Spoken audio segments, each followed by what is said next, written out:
Good evening everyone, स्वागत है आप सभी का जी के जोन में। तो आज मैं आपको करवाने वाली हूँ सीएनटी एक्ट और एसपीटी एक्ट से संबंधित महत्वपूर्ण मॉडल प्रैक्टिस सेट। तो लास्ट डे है आज रिवीजन करने का। आज के बाद हम रिवाइज नहीं कर पाएंगे क्योंकि कल ही हमारा एग्जाम है।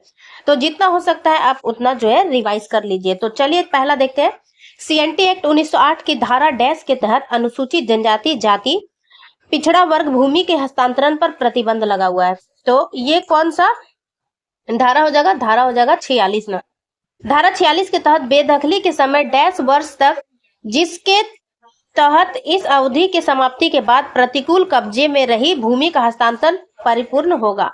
तो वो कितना ईयर हो जाएगा? इसका आंसर हो जाएगा 12 वर्ष। एक बार और पढ़ देते हुए, धारा 46 के तहत बेदखली के समय 12 वर्ष है जिसके तहत इस अवधि के समाप्ति के बाद प्रतिकूल कब्जे में रही भूमि का हस्तांतरण परिपूर्ण होगा। नेक्स्ट है सीएनटी एक्ट 1908 की धारा 71 ए जो अनुसूचित जनजातियों के गैर कानूनी रूप से अंतरण किए गए जमीन में अनुसूचित जनजाति के सदस्यों का अधिकार बहाल करने की शक्ति प्रदान करता है। इसे डैश कानून द्वारा डाला गया था। तो जैसा कि आप देख सकते हैं 71 ए लिखा हुआ है, यानी कि संशोधन के द्वारा आया है। तो बिहार अनुसूचित क्षेत्र नियम 1969 के द्वारा इसे जोड़ा गया। सीएनटी एक्ट 1908 के अंतर्गत एक कन्या खुटकट्टीदार को, तो कन्या खुटकट्टीदार को क्या ऑप्शन क्या हो जाएगा? आंसर पैतृक संपत्ति पर उत्तराधिकार के अधिकार से अपवर्जित किया गया। ये सही है। छोटा नागपुर काश्तकारी अधिनियम 1869 के अंतर्गत पद भूइंहरी रैयत की परिभाषा में सम्मिलित किया गया है। तो भूइंहरी रैयती में किसे शामिल किया गया है? भूत खेत को।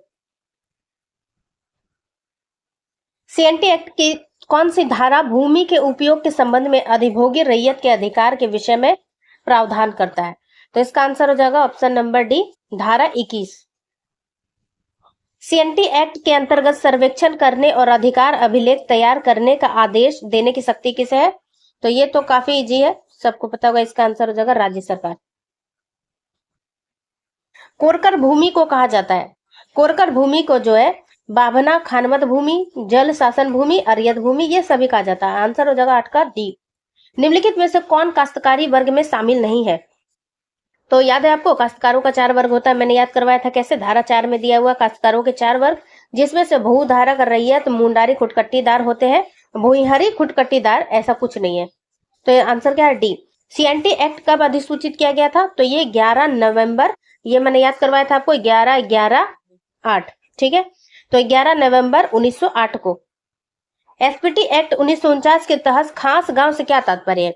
तो खास गांव ऐसा गांव होता है जिसमें कोई भी मूल रैयत ना हो, और वहां कोई भी मुखिया भी ना हो। तो यानी कि दोनों कंडीशन है, तो वो एक खास गांव है, खास ग्राम है। नेक्स्ट है एसपीटी एक्ट 1949 के तहत गांव का मुखिया का पद क्या है? अहस्तांतरणीय। ये याद करवाया था मैंने आपको। एसपीटी एक्ट 1949 की डैश धारा के तहत जमीन जो किसी भी रूप में दर्ज नहीं है वो मूल रैयत का जोत या मूल रैयती जोत माना जाएगा। ये कौन सा आर्टिकल में दिया हुआ है? तो ये दिया हुआ है धारा 10 में।